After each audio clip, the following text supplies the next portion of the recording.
Thanks to all of y'all continually willing to get on the live class here. I mean, either way is fine if ever you have to miss and watch it afterwards, but I appreciate each of y'all joining here.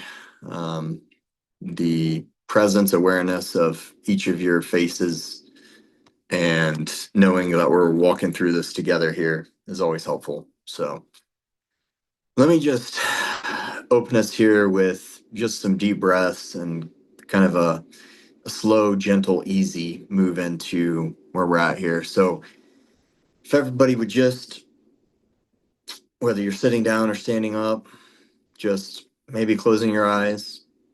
Let's take 3 deep breaths in through the nose, out through the mouth.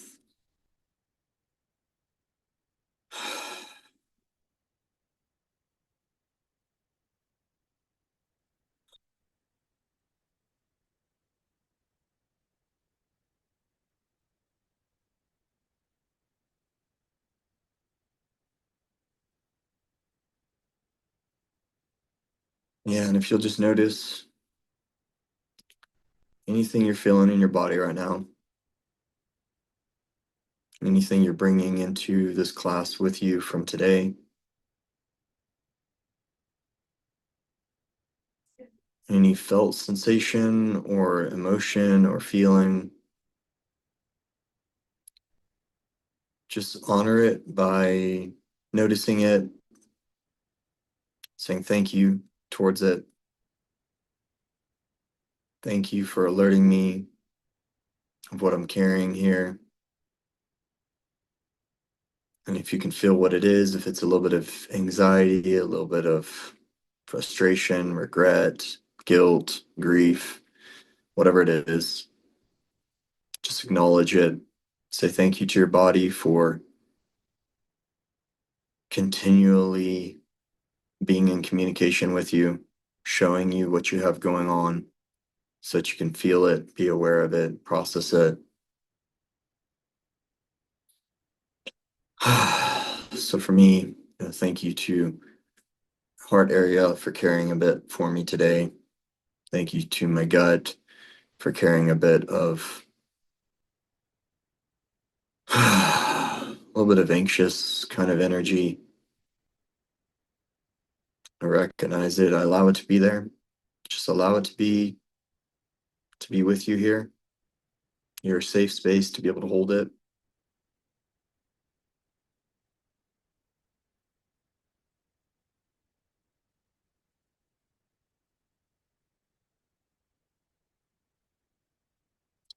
And then I'm just going to allow just a little bit of awareness of either spirit or core self, or if you want to ask God in whatever way, to just be felt as present in your body. And if you want to see it kind of like a light, maybe like a pillar of light through you, or maybe being filled with a white or golden light.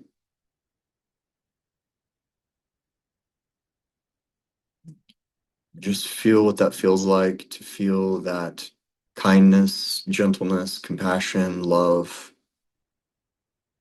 just filling your body, being around you, wrapping you in it.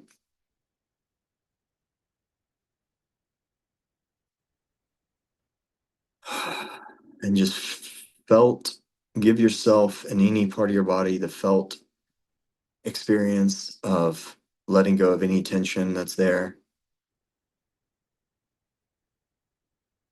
If you need to like tense for a moment so you can feel the tightness and then let go.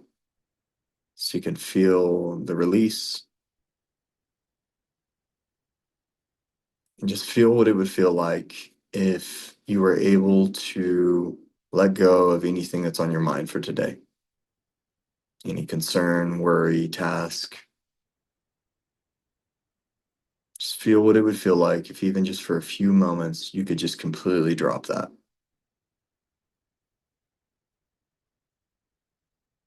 Feels a lot lighter, a lot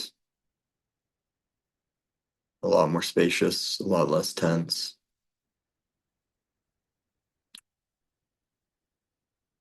And And we can just ask Spirit to guide our hearts and our minds here,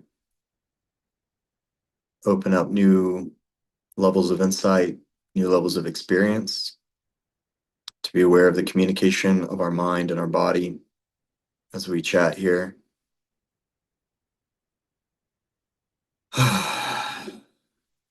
We say thank you and amen. Okay, I already feel enormously more relaxed than I did a second ago, and I hope you do too. Amen. Yep. Thanks, John. Yeah. Okay. Yep. Thanks, Donnie. Yeah, I hope we all feel just a little bit more at ease, which I think is perfect for today, the topic for today. So, I want to just notice one or two come in here. Yeah, welcome everybody, anybody who just came in.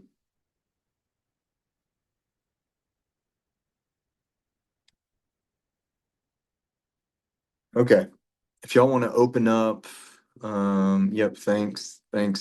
See all those thumbs up. I appreciate that. If y'all want to open up the notes for today, as you can see, week 5, God has secure base. So I've really been looking forward to today and just the content here of just being able to just walk through this. I feel that this is really, it's both interesting and important, but also we can meet it with as much gentleness and ease and peace as possible. There's nothing here that needs to feel um, well, unless you have a felt sense of, if there's a felt sense of concern, anxiety around this topic, threat, anything like that, feel into it, allow it to be there. It's all data, information, helping you to be aware of what you're feeling, what you're noticing. The core question today is, does your nervous system experience God as safe? Which is to say, does your body, mind experience God? And of course, this here means your view, understanding, perception of God, because that's the filter through which your body is going to experience God. Outside of an out of body experience or mystical experience of some kind, it's through the perceptual framework that you will allow yourself to experience God. So this is not, do you believe God is loving? Though, yes, that too, because we'll get to that. But that's not the content of the course, is the meant here, or the content of this session.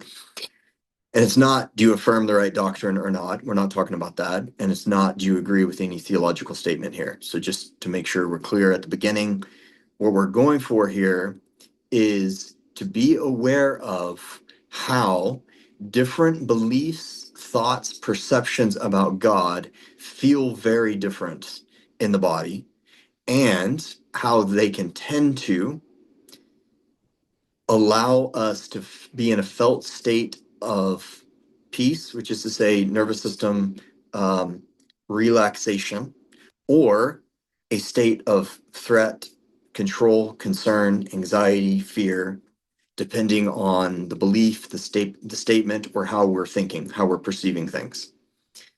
So I think this is going to make more sense as we go. Number 2 here. All of this comes from, and we're probably pretty familiar with this idea, but let me just walk you through this here really quick. So there's an enormous amount of psychological research around this idea, and it all comes from an aspect of psychological research called attachment theory. In this last 50 years or so, it's become very clear to us that the attunement in relational, that we are relational beings, and that the attunement that we have early on with caregivers greatly affects the felt sense of safety, stability, calmness, peace that we have in our bodies.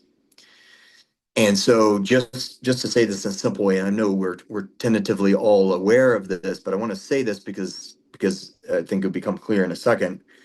A secure base in this theory concerns a felt sense of relational presence and attunement with caregivers, because this is early on in our life, from like, I mean, from well, really embryonic fetus, but then through being a baby into toddlerhood, into as we grow up.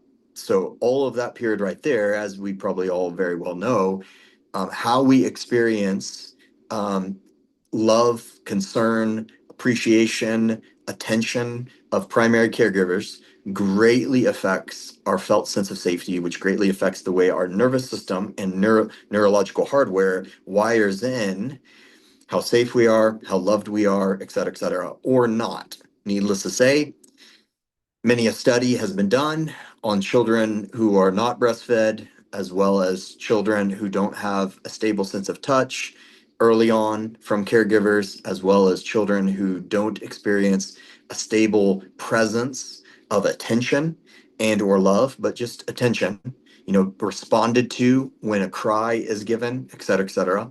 Like all of these things have been studied and have been noticed, and nervous systems can be in this way monitored and studied with in a bunch of different ways. But what we can actually find out the felt sense of how a baby or a toddler is experiencing the world in terms of their nervous system and in terms of course cortisol, fear, anxiety, all the things, in a number of different ways. And thus, we can get a feeling for what it feels like to have what we might term on the spectrum, healthy, loving attunement with caregivers and not, whatever words we want to put to the other side, abandonment, neglect, whatever words we want to put on that side. There's a spectrum there. So I don't want to go too much into this. It's just to say, so we know that this is how it works with a child. We also know a lot about how the child is going to begin to operate as it grows older into adulthood based upon how it experienced their caregivers as either a secure base or not. We know a lot about this now. There's a lot that we can say about this now. What has also been a subject of research is the way in which individuals with a secure base or not, so we'll say either anxious attachment or avoidant attachment or worse, the way in which those individuals tend to, just by way of patterns, and it can go different for every person, but tend to, by way of pattern, how do they tend to think of a big other, which is to say God, a big caregiver, which is to say the way in which, just to make a simple statement, how we attune to caregivers largely correlates with how we attune to our understanding and awareness and idea of God. And this has been so much so studied that like you can't make objective statements about this, but you can make phenomenological statements like, and there's a really good book by Witz on how on the fathers studying a whole gamut of individuals who are self-proclaimed as atheists, and the study phenomenologically looked at the fathers of each one of those individuals and the presence therein of the father, but also the mother because it relates to attunement.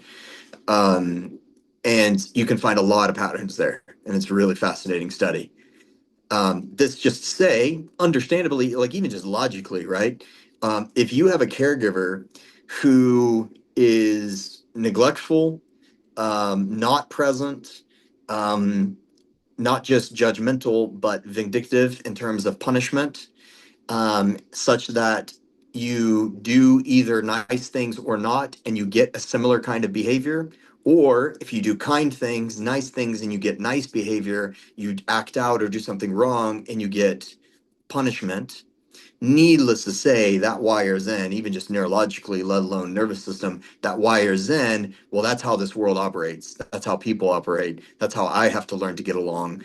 And then what do you think is going to happen the moment that somebody says, oh, by the way, there is a big being, usually talked about as like, a massive father in the sky who is watching everything you do and is going to respond to you in accordance with whether you do good things or bad things. What do you think is going to happen?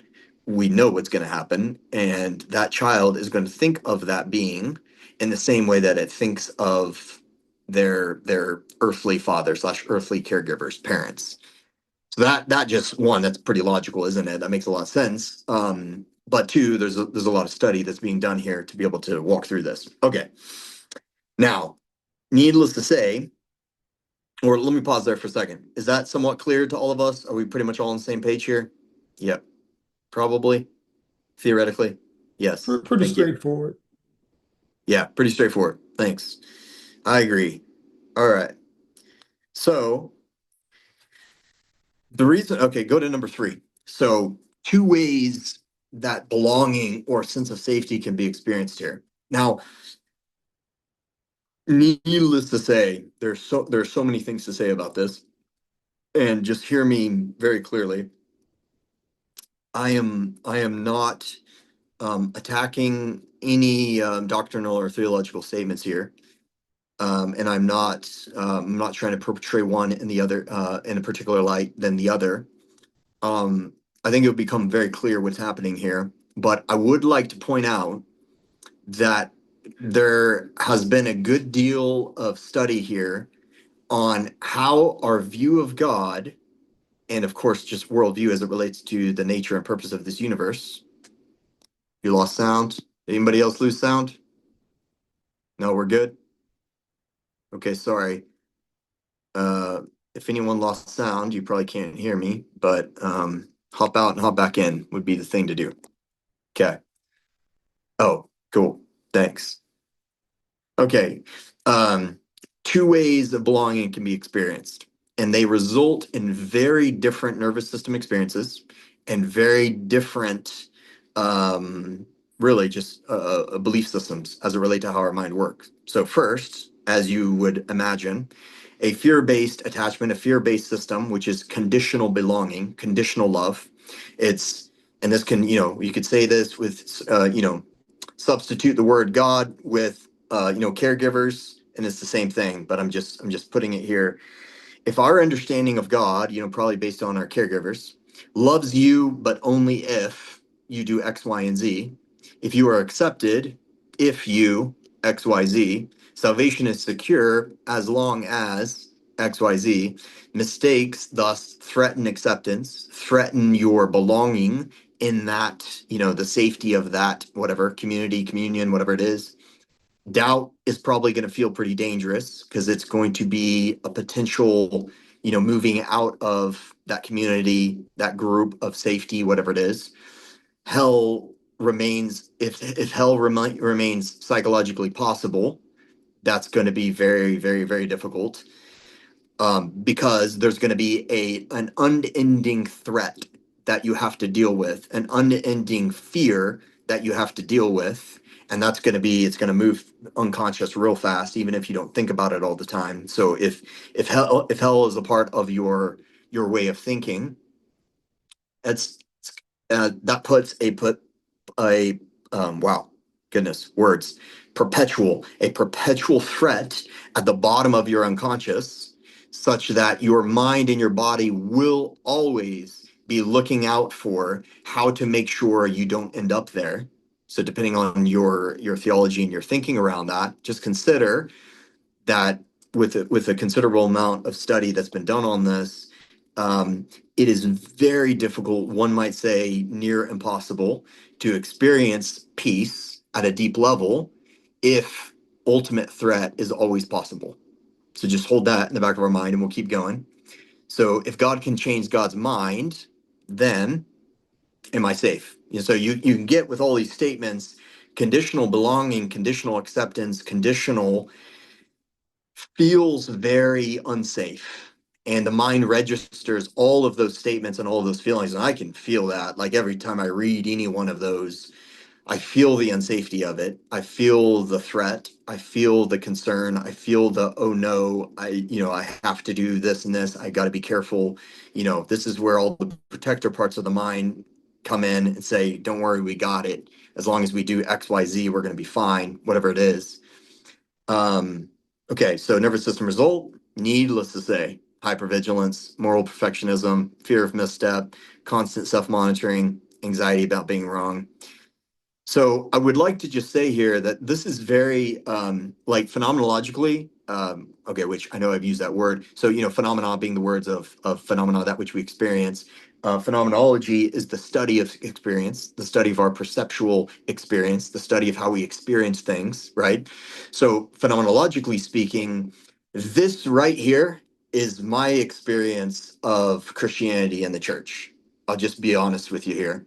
Um, so, especially where we lived, both in Kenya and in Malawi for a lot of years, the experience that we had with people in the church, and I'm with zero judgment here. Like I'm just saying, like this is my phenomenological experience. How I experienced being with people in the church was that the dominant theology, the dominant way of thinking was that of conditional belonging, such that and I don't even have to spell this out. Y'all know what I'm talking about. So, and zero judgment here, like regarding whatever your thinking is on this is okay. But I want to just note that what I noticed all day, every day, is that every person that I was working with who found themselves within a conditional gospel framework, the questions that they asked me all the time were, "Am I safe? How do I know for sure that God loves me? How do I know for sure that I'm in God's community? I just did this. I just made this mistake last week, last month. Am I out of the community now? Am I out of God's love now? Et cetera, et cetera. Am I believing correctly? Did I get baptized correctly? Did I cross the line? Did I cross, the unforgivable sin line? Of course, that's chief in a lot of people's minds. What is the unforgivable sin? Did I cross it? And people have, vastly different ideas as to what that is, but it pervades a sense of fear and threat all the time. Did I cross the line? Is God still pleased with me? If something happens in somebody's life, how many of us have not actually thought, it seems like God's against me, or at least God's not happy with me, or maybe I did something, or maybe I deserve this, yada, yada. That's all conditional thinking. That's all the thinking of, I have to toe the line perfectly here, even if there's a little wiggle room. That still doesn't really help because there's still boundaries. There's still like, I can move outside, and then you have to start debating, and people do all day, every day. Where's the line? Where's the line on marriage, divorce? Where's the line on adultery? Where's the line on lust? Where's the line on anger? Where's the line on envy? You get my point. It becomes real hard, real fast. So you have to just draw the line somewhere, and that's what people do in order to feel better. In order to be able to stay within the line, they draw the line out here so that they know they can't pass it, and then they find a lot of people who are outside the line, and then they point their finger and be like, "Yeah, at least I'm not like them," right?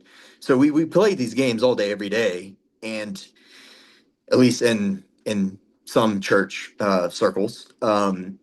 And so I experienced this all the time. And so what I noted, and so what I did my dissertation on was the question of, are there particular ways of experiencing the gospel and ways of experiencing God that allow us to feel more grounded, centered, at peace than others?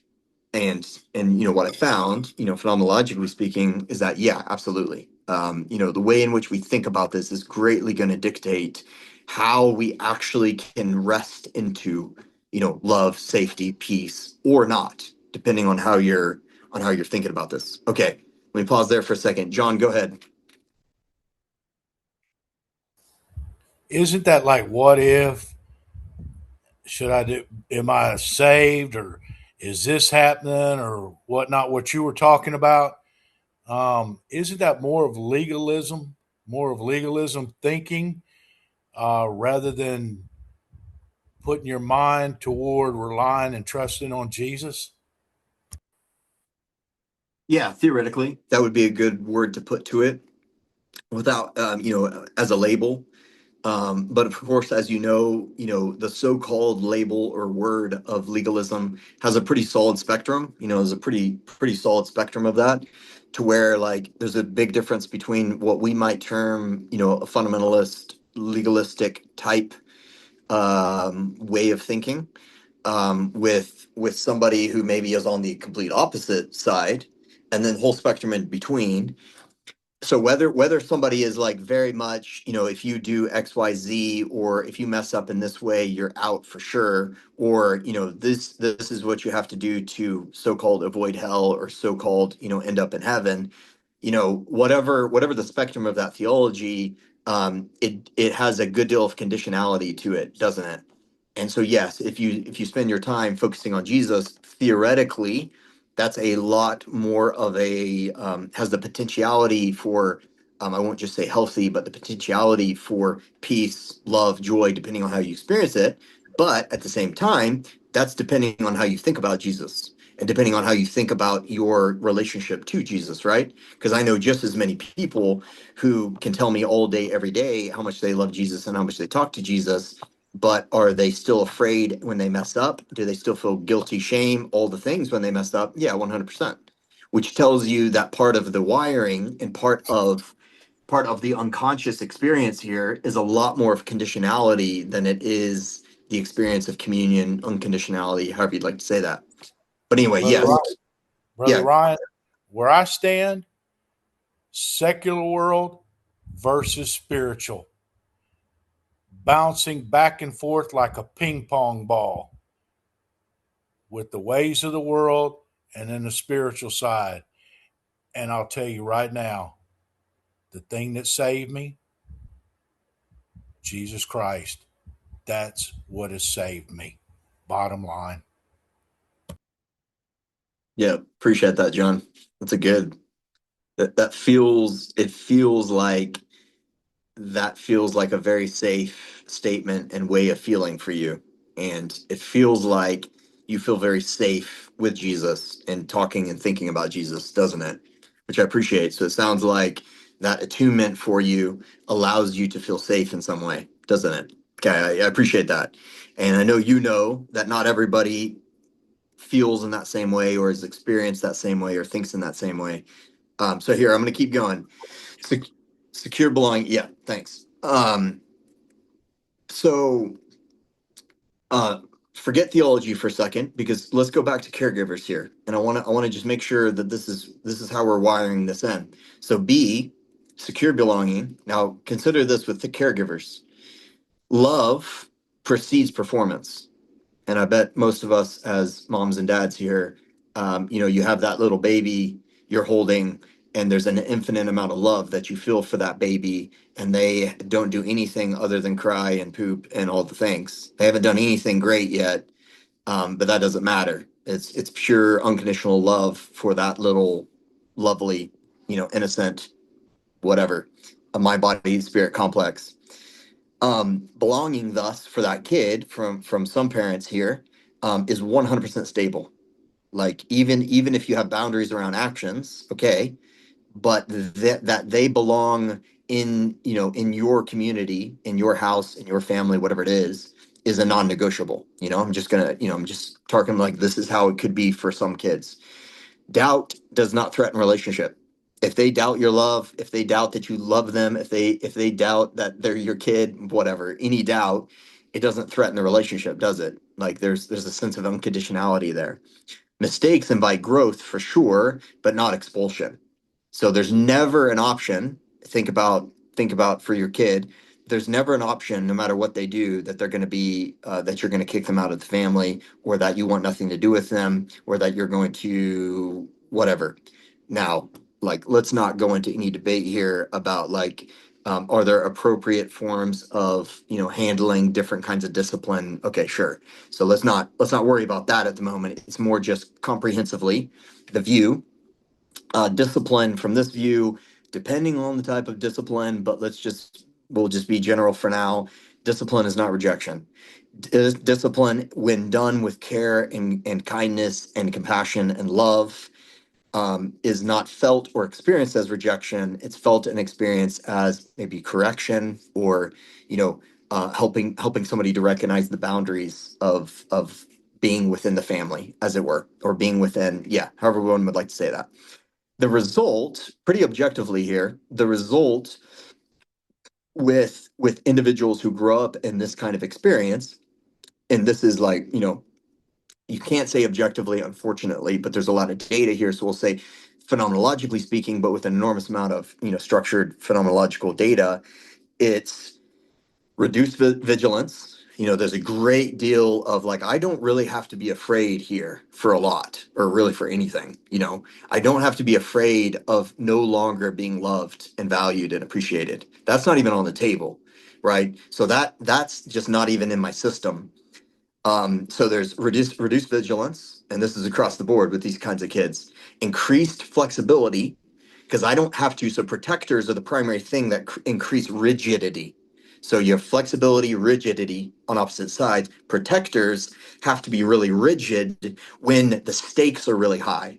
So if the possibility is of me making a mistake and getting kicked out of the family or getting beaten, then the protector has to be really, really rigid, which means hypervigilance has to go up, which means fear and anxiety goes up, which means nervous system tightening armor goes up, right? So vice versa in the other direction, if I constantly receive love, appreciation, validation, even with some form of discipline correction, but if that's always what I receive, my system can soften. My system can feel safe, right? So now there can be a tolerance for ambiguity and for uncertainty. And that's one of the chief. This is one of the chief traits, which is really interesting as it turns out, because if you're highly protected, you have to be black and white in your thinking. It has to be good versus bad. It has to be right, wrong. There's a lot of rigidity. There's a lot of black and white. There has to be. I mean, because the protection of the system. Whereas if there's safety, irregardless, then part of what you're learning is what creates what experiences, what actions allow me to experience the greatest amount of enjoyment, joy, peace, etc. So you learn within a great deal of flexibility how to make choices, but there's a lot of ambiguity and there's a lot of uncertainty, and that's okay, and that feels okay. Whereas, okay, I have a lot of clients who did not grow up in this kind of experience. They grew up more in the rigid punishment perspective, and they're not cool with ambiguity. Ambiguity and uncertainty just feels like danger. It feels like we don't know what to do. We don't know how to be right and wrong, and that's the most important thing. So it just feels really unsafe. So neither, I'm sure you're hearing me here. I'm talking about our experience with caregivers, but you can see, right, how this translates to our beliefs about God, how we think about God and such. I know you're with me. Um, and needless to say, yeah, confession, one of the big things that we try and instill in our family is truth telling is really important. And no one will be shamed for telling the truth, even if you did something wrong, et cetera. In fact, that's what we welcome, is so that there's no sense of shame around truth telling. And we feel like that's really important, such that it's more important that they feel that they're safe to tell the truth, even when it's really hard, or even when it means they may be disciplined or somebody else for it, but they feel really safe being able to do that. As opposed to, I have a lot of clients also who it was never safe to confess something or to say that something was done that was not good. And as such, you have to hold that secret or that lie, whatever it is, or something that you did, that guilt and that shame your whole life, which is very painful and wreaks havoc in the body. So peace becomes physiologically plausible, is the point here. And I say that, and I think that's really important. Peace can be felt as physiologically plausible even before you know how to like conjure or feel peace, right?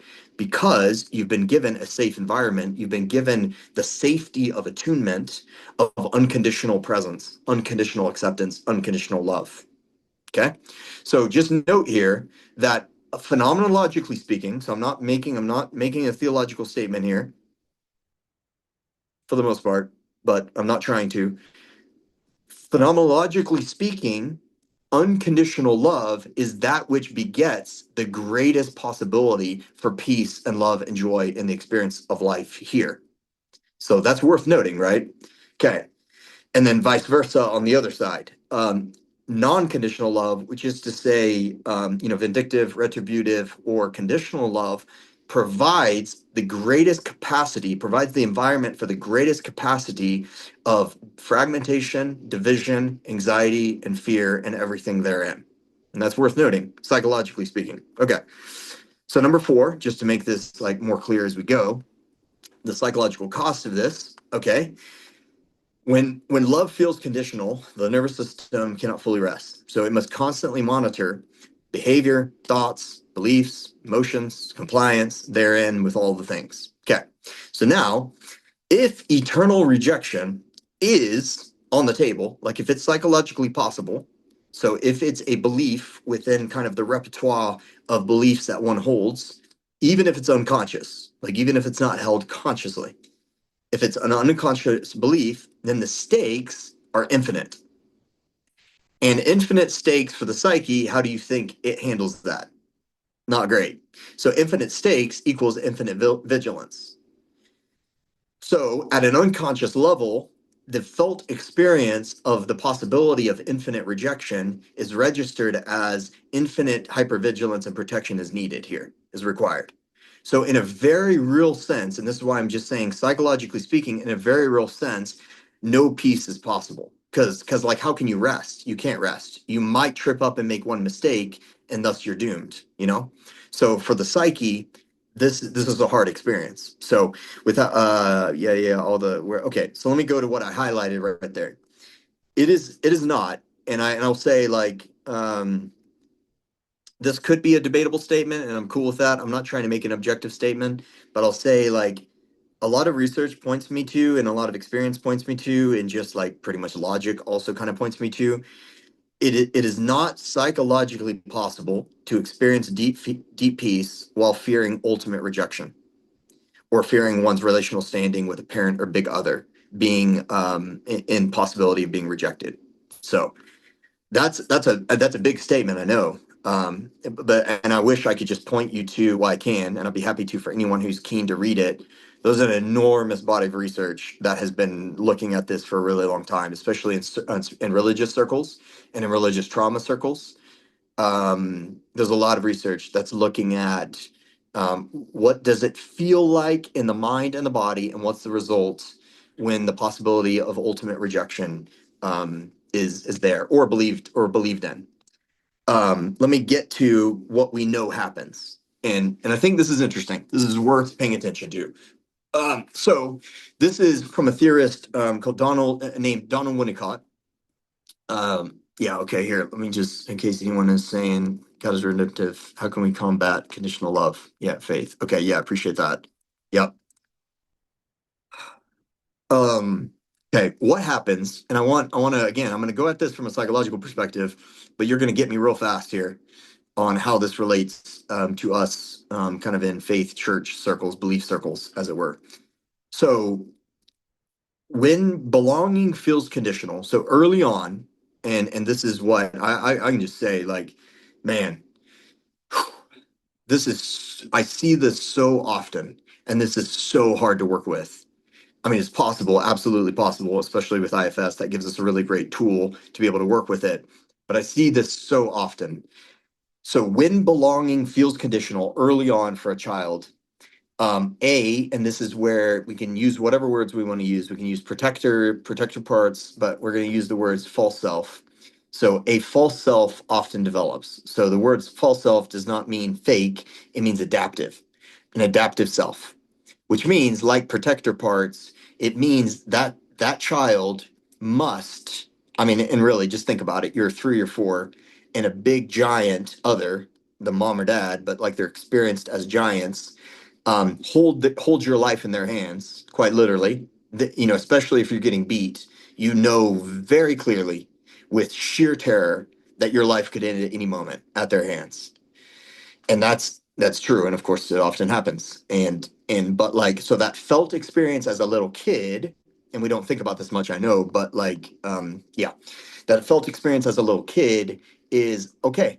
I've got to adapt. My survival is based upon adapting to however that person wants me to be. So this means I'm going to shut off, repress, push down any part of me that does not align with what this caregiver wants me to be or needs me to be in order that I survive. Usually the stakes are felt as high as that. So to be loved, I must present this version of myself. So here come protector parts, creating, a particular persona, a particular way of being, such that experienced, relationally, socially with these caregivers or with anybody else, it can be, you know, the as much as the exact opposite of like the innateness, the innate, personality, soulish qualities of the kid. And it can even be just such a repression of that creativity, that innocence, that joy, that playfulness of the kid. Yeah, not good. Yeah, absolutely. So I like, I mean, just to be clear here, I'm not making any of this stuff up. Like, and I don't think you think I am, but like I have several clients who embody this perfectly, and I could write PhDs on every single one of them because it's intense. The amount of false self creation is really intense, and it's so intense that those individuals have never experienced, from like age 3 or 4 onwards, have never experienced their innate childlike joy and creativity and soulish qualities ever since. So they have been their set of their adaptive self personality structure ever since, and it's extremely painful, needless to say. I mean, and so I'm not making any of this up. This is what happens. So what happens in this process is, okay, to be accepted by my caregivers, to be accepted by God, I must be this version of myself. Okay. So the parts that don't fit the bill, the parts that don't fit the picture of what those caregivers, and needless to say, us parents, we can do this by accident too. Like, you don't have to be the worst parent in the world to do this to a kid. You can do this just by praising particular qualities and not liking or like punishing other qualities. Like, we teach kids real fast what we like and what we don't like. And yeah, they truly can't be themselves in growth. Yeah, absolutely. They can't even access themselves. Yep, traumatized 100%. And like, this is a real thing, so much so that like I know a number of people who can't access anything other than their adaptive self. And it's really painful, needless to say. But I mean, we're working through it. There's a lot of tools to be able to work through it. And yeah. But to say what I was saying a second ago is, we do this by accident. We accidentally, convince our kids that when they're this way, they're good. When they're this way, they're bad. That is doing the exact same thing, and it's very painful, right? So this is where I'm not making a theological statement, but I will say, like, within the boundaries of the flexibility of like whatever's going on, with boundaries of like behavior and all the things, um, helping a kid to be able to see. Okay, no, hold on. We'll get there in a second. It will make a lot more sense in a second. Okay, so the parts that don't fit how those caregivers or how our perception of God is, what do? We know what we do, either at a conscious level or unconscious level. Mostly it's unconscious. We suppress those parts of us, we shame those parts of us, and we push them down and we push them out of view because it's too shameful for us to look at them. Say you think a particular thing. So here's where, like, I could use infinite examples here, but this is where we deny parts of ourselves. Say there's a sexuality part that is told is not acceptable, and we start pushing that down and denying it. I'm not making any statement here. I'm just saying at a psychological level what's going to happen. That part is going to be disowned, and it's going to be fragmented, it's going to be pushed down, and integration, therefore, from that point forward until that's dealt with or reintegrated, integration is not possible at a psychological level. So I'm not trying to make a moral or ethical or theological statement here. I'm just saying, psychologically speaking, it's not possible, because by definition we're cutting off parts of ourself. By definition, we're looking at parts of ourself and we're saying, you don't belong, you're not allowed to be here, and we're going to push it away. So, like, say you do something that gets shamed, or the guilt comes. What are you going to do? You're going to push that down because that feels terrible. All of that feels terrible. So unconscious, your protectors push that out of your view. Say, any kind of trauma, and there's a lot of literature on this, on how this goes. Things that happen that we disassociate, we forget, we literally forget that they happen. So I work with a lot of people who, in our work, they remember memories that got disassociated and pushed down when they were kids. So point is, this is where splitting happens. This is what we call splitting, when we're going to start splitting off parts of ourselves because they're not acceptable. They're not quote unquote acceptable because they were wrong, or they were ethically wrong, morally wrong, in the family culture they were wrong, yada yada, whatever they were. So we're going to push those down because they're not acceptable. So we're going to push them into the darkness, for lack of better words, into the deep dark recesses of the psyche, disassociate, try and forget them, but they're still there. They're still there. You're pushing it away. It does not magically go away. It's hanging out down there, and it's going to wreak havoc at some point. So this is where what's interesting that happens here is this is where what happens is whatever we have repressed or pushed down, and I'm saying that I'm using the words, yeah, suppression, yeah, okay. Um, an easy way to say it is the parts that there's a lot of ways of talking about this. Strictly speaking, it's held both in the left and the right sides of the amygdala. There's both sides of the amygdala, and also held in the energetic body. So wherever it's held, but we'll say one of those places, um, when it's pushed down. So here's the thing. This goes back to our last week, and this is why we talked about catalysts last week. Is the only way for you to be able to deal with it is to experience it in some way. So of course, here's where it happens. This is where projection comes in. And this is where, when there's a splitting, what we do is we disown that part of ourself. And what that part of the psyche does is in order to not find it within myself, what do I have to do? I'm going to find it in someone else. So in order to protect myself from having to feel that shame, that guilt, that whatever it is, the easiest and the best thing to do for the psyche is to say, oh, yeah, don't worry, you don't have that, but they do. They're the worst. So now you can point your finger at them or that group. That group is the worst. Look at those terrorists. Look at that political party, yada, yada. So you point at the other group and say, they have all these qualities that I don't. And now you can surmise what my next sentence is going to be based upon last week. And it's the very fact that you see that in that group is telling you that you have that in yourself. So this is where we betray ourselves all day, every day. Like every time we get angry or judge a different group or a different person, we're betraying ourselves. Or rather, we're illuminating what we have hidden in our own shadows that we don't want to look at. And so the easier and the better thing to do for our psyche is to just find it in somebody else, because that feels way better. It feels way better for me to be the innocent party and them to be the perpetrator, right? And this is why, of course, the victim culture is one of the largest things in America and in the world, because it feels fantastic to be the victim, doesn't it? Because that way you can put your finger at everybody else and you don't have to look at anything in your own self, right? Okay. Um, Now, needless to say, the psyche can never, I mean, just like from a psychological point of view. So again, no theological statements here. The psyche can never be whole if it denies or rejects parts of itself, just like by definition, right? Okay, so number six, and this is coming to I'm trying to bring this to like the point. But I mean, I hope this is halfway interesting. Are we all on the same page? Is this making sense? Are we semi together? Thanks. A couple of us. Okay, cool. I hope so. And I think this will come to a point as to why this is important. Yes. Okay, thanks. Okay. Number six, how this connects to parts, but also then how this connects to like nervous system work and our experience, cultivating experience of peace. Okay. If belonging is conditional, that means some parts of you become unacceptable. Okay. Now, when parts feel unacceptable, or when this happens, this is where, from IFS point of view, and it doesn't really matter, but it's just trying to find language for it. Managers have to, so parts of the mind have to increase performance, better performance, because you have to make sure that you never do the things that you're terrified of feeling again, or the things that you've done before that you can never do again. So now performance has to go up, which means vigilance and a little bit of angst has to go up. Firefighters have to hide bad impulses. This is one of the biggest things I see, like with lust and things like that. Parts of us have to repress that and push that down real fast because that's not allowed.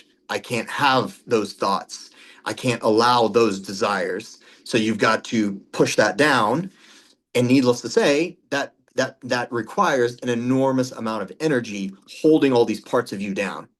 And in fact, so this is going to take an enormous amount of your body's energy. Fatigue is going to come in real fast, but also you're not going to be able to be your free, fullest self. You're not going to be able to be your, or free, full self is not the words. You're not going to be able to feel um, centered, stable, whole.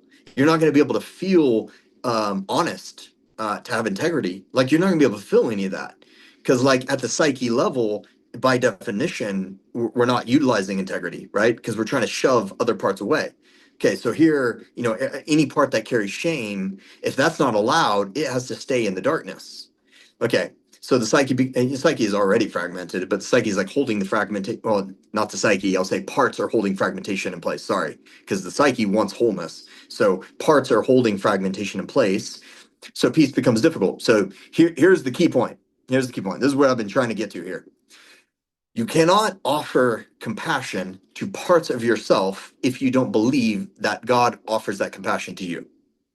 That's the key point. That's what like ultimately what it comes down to. And man, I've experienced this in so many different ways. And if somebody wants, I'm completely cool if somebody wants to say, "Hey, Ryan, I bet that's actually possible that you can do that theoretically, possibly." Okay, sure. Like maybe there's some human somewhere who's able to do that. But the pattern for most of us, the phenomenological experience for most of us, is the way in which you think of your caregivers, which is to say, think of God, has a direct correlation with how you think of yourself. So, how you feel and think about your own self, your own memories, your own parts is directly tied to how that was mirrored to you and or how you experience that with both caregivers and with God. I think we get the point on that.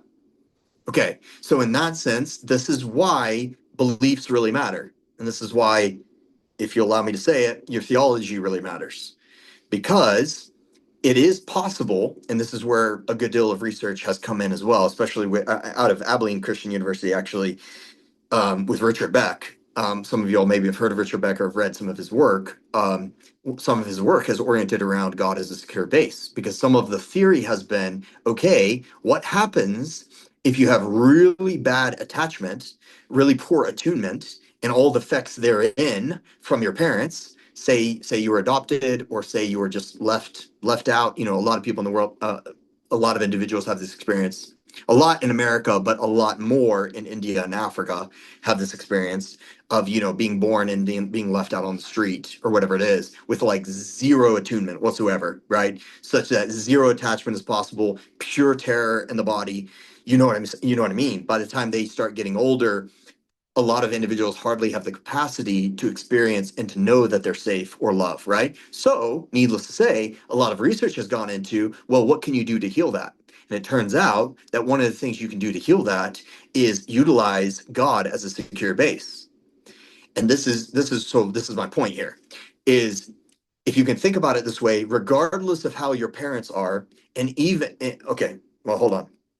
Let me walk through this because I don't think I actually say this. Okay, so let me just say it this way. Please note here, and just please take a moment to be honest with yourself. How do you feel about yourself? How do you feel about parts of yourself? How do you feel about memories that you're not fond of, that you feel maybe ashamed of? Like, how do you feel about that with yourself? Do you feel that you have accepted, integrated, even loved those parts of you, forgiven, brought into your awareness, those parts of yourself who say made any kind of mistake, et cetera, et cetera? How do you feel about yourself? That tells you a lot about how you experience attunement from in this case we'll say from God. Another way to say it is, and I've noticed this as a pattern, man. And so again, phenomenologically, I'm not trying to say this is the pattern for everybody. I'm not trying to make an objective statement. So phenomenologically speaking, one of the things I've noticed with Christians on the whole is that Christians are as judgmental and as hard on themselves as any group of people I've ever met. And I would say oftentimes they're even more hard on themselves, which means, I mean, I'm being generous. Like I'll go so far as to say, like, there's a lot of Christians who really hate parts of themselves. There's a lot of Christians who like have so much angst towards parts of themselves because this is what they learned. They didn't know any better, as it were. They didn't know that you can love into wholeness parts of yourself. They have so much angst towards parts of themselves, which mirrors exactly how they feel about God and their angst that they feel about the relationship with God. So how I think about God and my state with God directly correlates with what I'm able to do with my own self and different parts of myself, right? Okay, I'm sure that's clear, right? But I just want to make sure. I mean, that to me, like I'll be honest, like that that shifts a lot of things in regards to experience. That shifts a lot of things. And I'm not, again, trying to walk this lovely fine line between making clear statements that relate to psychological phenomena, while there's clear, obvious parallels with theology without having to make theology statements here. Um, Alternative. So number 7, secure attachment to God. Needless to say, I don't even need to say any of this, and I'll just say it quick, and then we'll go to the exercise, or maybe we'll pause and just chat for a second. When God is experienced as a secure base, and this is from the research, this is directly from the research. Wow, I didn't word that well. Sorry. Um, oh, okay, I didn't word that because well. Sorry about that. That meant to be on the line above. So when God is experienced as a secure base, and perhaps when unconditional acceptance and love are givens. So in that sense, read it that way. Parts don't need to hide. Mistakes don't have to threaten belonging. Doubt does not equal rejection. Shame can be met with compassion. The nervous system can soften. Hypervigilance can soften because it's not required. Extreme forms of protection and rigidity are not required. So you get the point real fast. Everything in the system can just soften when that's the case. So what I've noticed is when we can even just like hypothetically or tangentially like operate with an understanding of an unconditional loving presence that's being given or being held or is holding you, even if you can just like practice with that, I think you'll find the felt visceral somatic experience is that of a considerable amount of softening. And needless to say, this gives the environment for the greatest amount of wholeness and integration. Because, as you can imagine, the thing that is preventing integration, wholeness, peace, the felt sense of all of that is protection, is having something to have to defend against, to have to protect against. If that which is the greatest and most ultimate presence in the world is of ultimate loving kindness and unconditional love, and this is where unendingly in my mind I have Romans 8, what can separate us from the love of God? I have that in my mind. And and you notice, like, we all know that passage, and you notice, like, every single thing that Paul names right there in Romans 8 are the primary things that our nervous system is always on edge about. So you notice that. Those are all the things. I mean, hunger, being homeless. Like, how many of us have thought about, like, if we're going to be able to pay rent and we're going to be homeless the next month? Homeless, famine, the principalities and powers, what is so-called Satan up to, et cetera, et cetera. And then death. I mean, come on, like that's the ultimate fear here for the psyche that's trying to keep you alive. So like Paul names all those things and says, hey, by the way, the thing that is stronger than all those things, the thing that is pervasive, the thing that is there irregardless of all those things, and even with all those things, is the unconditional love of God that's always with you and that never fails, right? So it feels to me like those words right there are setting up the capacity for us to be able to sit with that beautiful, beautiful, if we want to say truth, we can at least just say belief. um okay, and so now here's the thing. If you were to be honest with yourself, and this is where what I notice often, and it won't be done by the time our course is done, I don't think, because I don't have time, but I'm creating a wow, what's the word? A little test, as it were. What do you call it? Like a personality test, but so test is not the word. A set of questions that aims on a website, and it's just taking me a little bit of time. I was hoping to have it done in our class by our class time here, but it won't be probably. But maybe I could just send it out to everybody when it's done, hopefully in a few weeks. And it's a test that I've been putting together for a long time, and I'm trying to do it really well. So I'm using a lot of weighting averages and a lot of psychological research data. Okay, so what it is, not a personal evaluation. Oh, okay, maybe those words. What it is an attempt to illuminate the unconscious beliefs that we're walking around with. Because you could surmise this that I think this is a fair thing to say, and it's that the way I typically say it is what you think in your conscious mind um, has a lot less impact on your day-to-day life than what your unconscious mind actually believes, actually thinks. Okay, so the way I mean, even just from what we can now understand of like prefrontal cortex, conscious mind, handles about 5% of daily tasks and daily choices, whereas the other 95% that's running on autopilot, which includes running the whole system and the whole body, everything, but also includes taking in all the data and making interpretations. That the 95% that's doing that is your unconscious. So needless to say, how your unconscious thinks and how your unconscious believes dictates way more of your experience of daily life than what you think.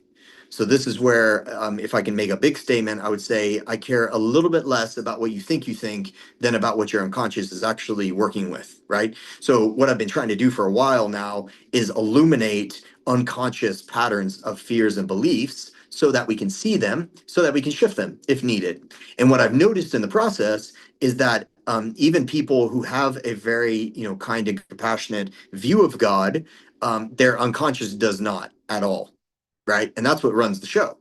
So, see, this is where you have to pay attention to. This is why we're doing nervous system work, because the nervous system is one of the first things that betrays how your body actually experiences phenomena coming at you. And you'll notice that there's a lot of Christians who are like, God loves me, God takes care of me, and God protects me. And they are scared 24/7 because of all the things that they're experiencing in life, right? So, what's running the show? I mean, fear is running the show. So, like, it doesn't really matter if you think that God's protecting you. If fear is running the show in your nervous system and you're chronically hypervigilant, it's telling you that your body does not believe that. Your unconscious doesn't believe that, even if you think that in your prefrontal cortex.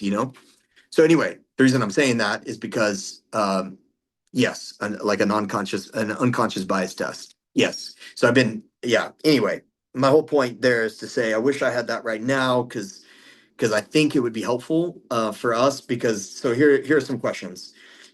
So allow yourself to be honest with yourself. Are there times when you doubt how God feels about you? Are there parts of you that you feel are unacceptable to God? Does the feeling of doing something wrong bring a sense of separation from God? Because your phenomenological experience is telling you a lot. So if there's a felt sense of separation, that's telling you a lot right there.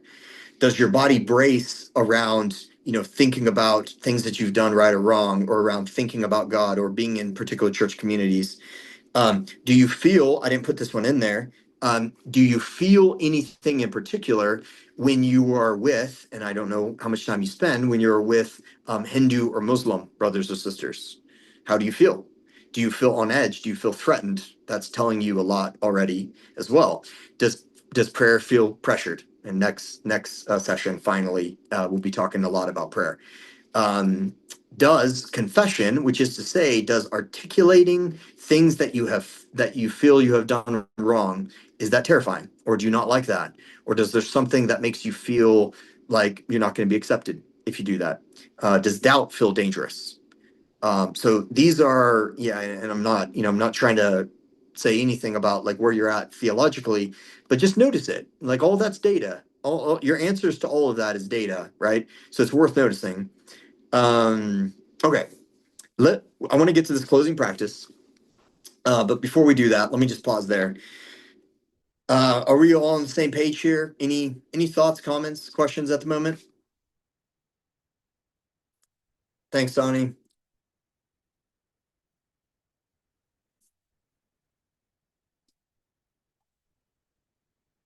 What's y'all's? Okay, thanks for all the thumbs up. Appreciate that. Feel like we're on the same page.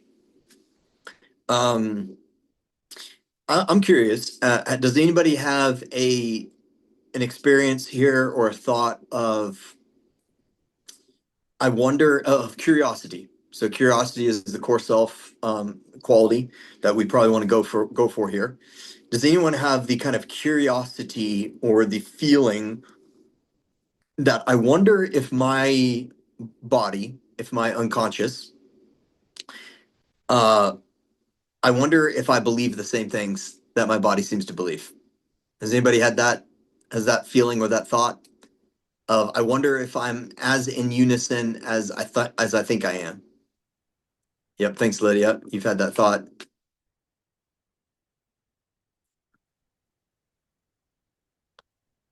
Okay, maybe several of us. Okay, cool. All right. Appreciate all that. Thanks for the thumbs up. You have also, yep, I have conflict, Maryland. Yep. Yeah, it's really interesting. So this is where curiosity is helpful. That's a core self quality. Curiosity and fear can't exist at the same time. So the curiosity is of, I wonder what it would feel like to notice if there's any parts of me that actually don't believe that God is the loving, unconditional presence that maybe I believe God to be, or however you think about God. I'm not trying to put words in your mouth. And I wonder if, with a good deal of curiosity, you could just notice this week, you could notice tomorrow, the next day, is there any part of me that I feel ashamed of? Is there any part of me that I don't feel deserves to receive the same kind of love and compassion that I feel that maybe another part of me does? Do I feel that the part of me that serves and is a leader in church, do I feel that that part is better or more lovable than the part of me that's made mistakes? That's usually a pretty good question to kind of illuminate how we feel. And I think in general, I think we could probably all nod our heads at that. Yeah, in general, we are taught by our families and our cultures to appreciate the good things in us and to not appreciate the not so great, so-called, quote unquote, not so great things in ourselves. So you can already notice with me here, what would it feel like to actually kind of reverse that, or at least to balance the tables? What would it feel like to very consciously this week bring to the light and to to bring as much loving presence to the parts of me that I've tended not to like as the parts of me that I've tended to like?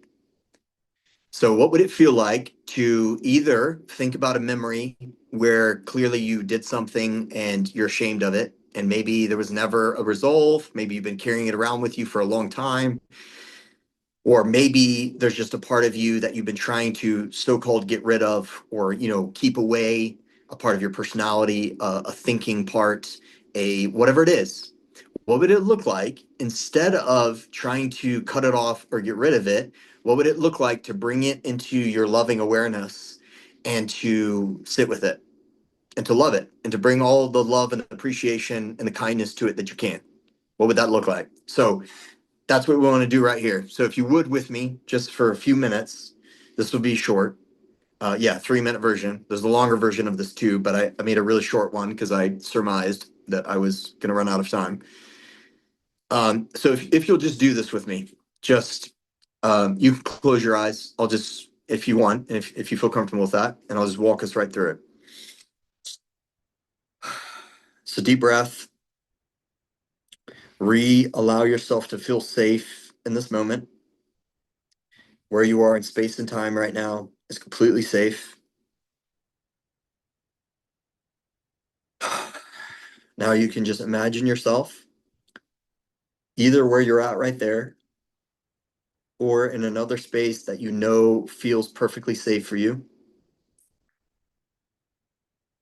Imagine yourself either being filled by or surrounded by light. Maybe Jesus is with you. Maybe spirit is surrounding you. The warmth of that light, that loving kindness, that generosity, the unending fount of love and kindness towards you.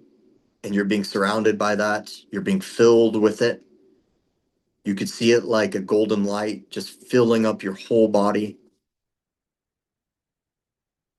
Or you could see yourself laying in it, almost like you're laying in a pool. And just allow yourself to soak in what it would feel like to soak in perfect, loving acceptance of who you are right now. That light has zero qualms about anything you've ever done, and it's giving itself to you in perfect loving kindness 100% right now.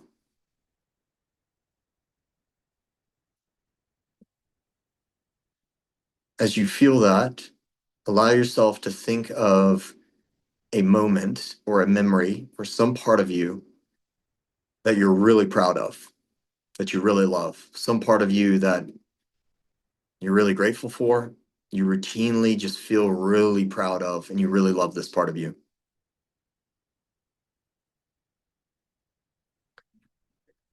And now allow you, with that light,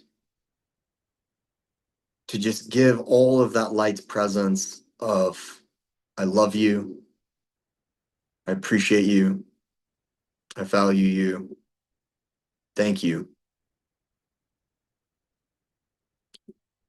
And allow the warmth of that light to just bless and rejoice over and with that part of you.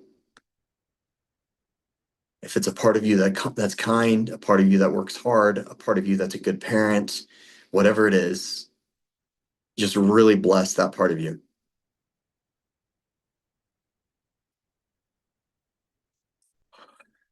Okay. And then just allow another part of you to come to your mind.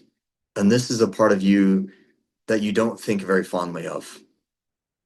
A mistake that you've made, a failure that you experienced, a doubt, a part of your personality that you're not keen on. And just allow that to come into your mind and into that light. And then now, just intentionally with that light and you with that light, wrap and surround that part of you, that thought, with all of that light.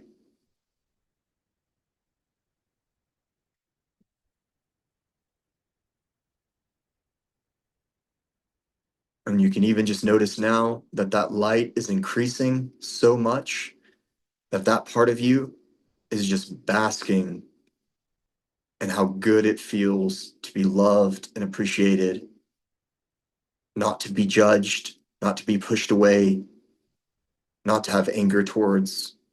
And you can just imagine that that part of you is just like drinking in all of this love and light that it's never received before.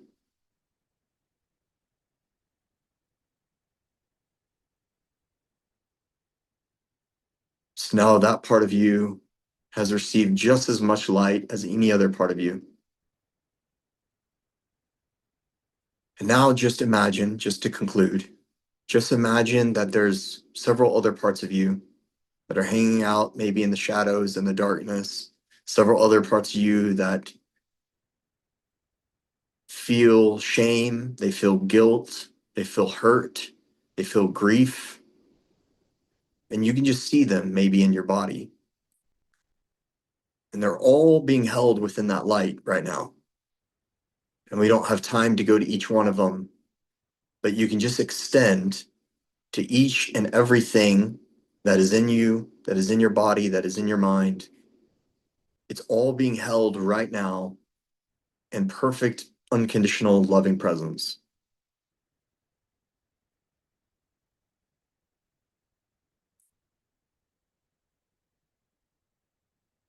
And just feel what that feels like to not have to fix anything, to not have to defend yourself, to not have to make excuses, to not have to push anything down or away.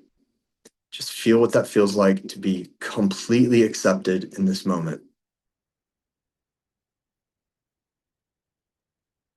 You can take a deep breath and you can just let your body just be loose and just feel what it feels like to not have to protect anything.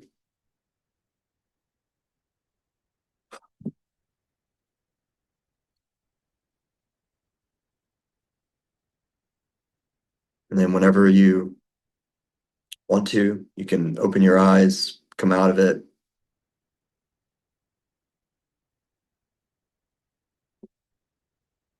I feel if you feel a little bit lightheaded or you feel a little bit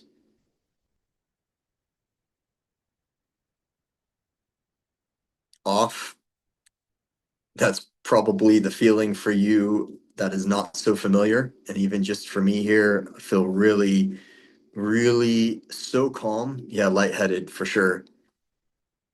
That it's such an enormous amount of light and acceptance and love that we don't normally feel that. We don't normally allow ourselves to feel that. And it almost feels unfamiliar.